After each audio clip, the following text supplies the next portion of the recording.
As I promised earlier, para mapagbigyan natin yung maraming mga katanungan mula sa mga maraming mananaya, I will call for an executive session ng Senator Coco tungkol dun sa nanalo para gusto ko malaman yung identity noon natin sa Senado in an executive session.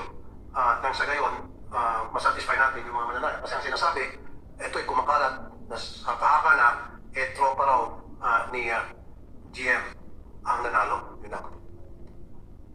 Can we do it now? Yeah. So, secure natin yung lugar at maraming maalis dito muna. Okay, so session is suspended for the meantime.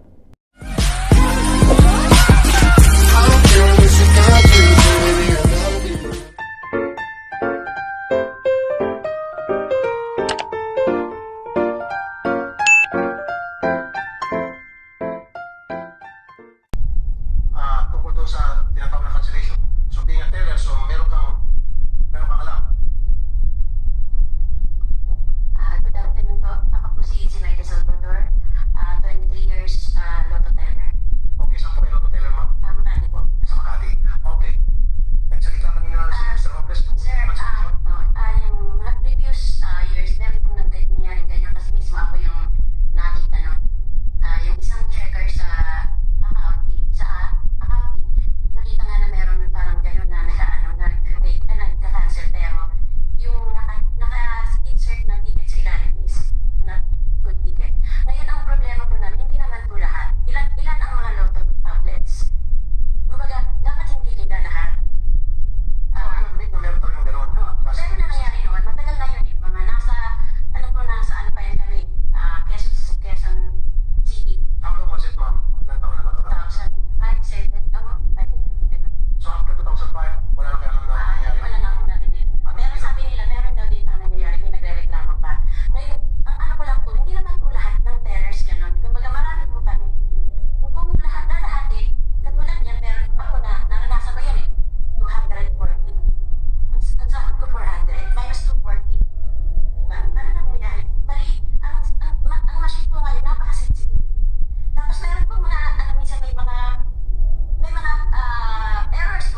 provider niyan is Pinoy Lotto. So dapat ila-assess din ninyo siya anong performance ng kanyang system. Kung punit ang thermal paper, yung dust ay nag-accumulate, nasisira yung pagbasa ng mga QR code o whatever, mga 10 pesos, 300 pesos, ano nga ba, software problem yun.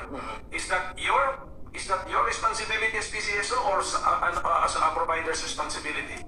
Well, yung papers po, if that is defective, then we are to blame. Pero again, kung hindi naman po yun ang reason, we have to look into it. If it's really the paper, kasi sabi ko nga sa inyo, hindi naman po across the board yung nakita namin eh. Very specific Hindi, pero areas po eh. alam ko yung meaning nyo, Mr. Robles, nang nakita ninyo, siguro you looked at your computerized system, yung online ninyo. Pero ito yung reklamo hindi nyo makikita eh. Yung punit yung papel, mali ang pagka-print, ang nasa lahat, di na nila report eh. Hindi nyo nakita yan sa main office ninyo, imposible na. Pero now, nalaman nila na, alam na ninyo na marami palang nagtitiis na lang, ina-absorb na lang yung loss, kasi there is no effective reportorial system. You must put one in place, require it from that provider, Pinoy Lotto. Dapat galingan ni Pinoy Lotto. Tapos dapat may feature naman ng immediate cancellation. That should be a feature. At the immediate one, yung pagka-place ng bet, hindi nagbayad yung tumaya o whatever, dapat may feature na cancellation of the bet. Software reason. Binigyan na reason. Oh, bigyan ng reason. Lagyan ng menu of the reasons. Yes. I mean, hindi pa software. Yes. Hindi pa software. Ano sa kayo, hindi na mag-abono. Yung mga tela. Pacific Online Systems Corp, you know how to write code, di ba? I mean, ganda na yun. Yung Pinoy yung... Pero hindi, kasi online betting din sila eh. Let's go. Pabili na yan sa code, right? Yes, Mr. Chair. Huh? Pwede po siyang Yeah, you can give a grace period of 2 minutes. meron siyang 5 minutes. 5 minutes, grace period. Dati po sa traditional system. Yeah, di ba? I mean, tinatanong lang kita sa natas, parang kasama in the business, di ba? Parang kaya gawin yan, it should not be insurmountable, di ba? Yes po, So, 100%. yan lang siguro, Mr. Chairman, to the PCSO family, itrato yung pamilya din ninyo itong mga outlets natin. Ngayon lang ba sila nagkaroon ng tayo makasalita na narinig ninyo? Wala ba tayong regular, wala na intervention ng Senado, wala bang regular, stakeholders, forum or summit, whatever? Acknowledge, AGM, this Kapoy, siya po ang head ng aming branch operations. He's been here for the longest time. Go ahead and state your name. Sir, I'm Remelisa Gabuyo, the AGM for Branch Operations Sector, handling all the Lotto agents po. Sir, kami po in partners po sa kanila. Lahat po ng concern nila, last December po, lahat po ng branch managers natin, nag-meeting po sa kanila para to address po lahat ng mga concerns nila. Please understand that we are transitioning into a PLS. So lahat po kami, October po nag-start dyan. Marami po kaming naging challenges. So ngayon we are, October lang po. So we are very sensitive po, that is right. Pero po yung sinasabi nilang concerns nila, in-elevate na rin po namin yun sa JV Lotto. So we are addressing po that one. Okay, thank you. Now, doon ako sa nagmumukhang kawawa yung mga teller. Ilan na po sa inyo po monitoring ang na-cancel dahil ang pagkakamali ay sa printer, ang pagkakamali ay sa system? Reported lang po nila ngayon sa amin yun eh. Siguro po may mga na-receive na po kaming about mga 25 lang po na sumusulat sa amin for their concerns na ganun po. Pero, isn't it right? Tama si Senator Coco Pimentel. Evaluate niyo po yung provider niyo, yung Pinoy, anong pangalan nun? Yes sir. Sir, we already... Kung kailangan sipakin niyo at magpaano kayo muna, magpapabid kayo ng bagong provider. Sir, we already wrote them po regarding these concerns And po. what was their answer? Until you said that.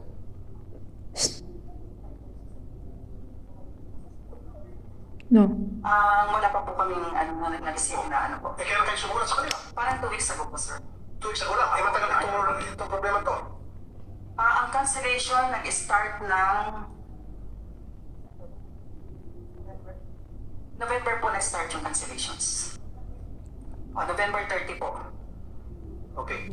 Ma'am, regardless kung magkano amount, basta yung na-cancel yung ticket dahil sa computer system, kasalanan po ng Pinoy, pangalan niya ulit? Pinoy Lotto po, JV Pinoy- Pinoy Lotto. Pinoy Lotto at kasalanan po ng PCSO, gusto ko po ma-refund. Basta't valid, pag may mga copies sila ng mga ticket, pinakita sa inyo, i-refund. Wala na pong cheche-bureche. Gusto ko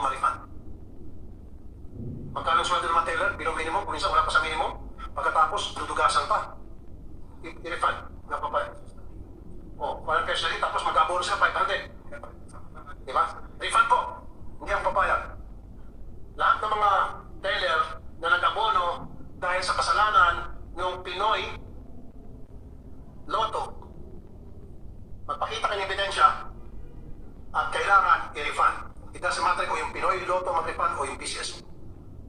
Sige po, we will take that in consideration. Lalo na po, valid talaga. Kaya nga po, sinulatan namin, we have to check kung totoo yung oversensitive kasi maaaring ano naman po talaga. Sir, So, makita sir, we will just allow us po to do the processing lang po kasi maa-abuse din po. Ganyan po yung nangyari nung nakaraan. I understand, of course, sir.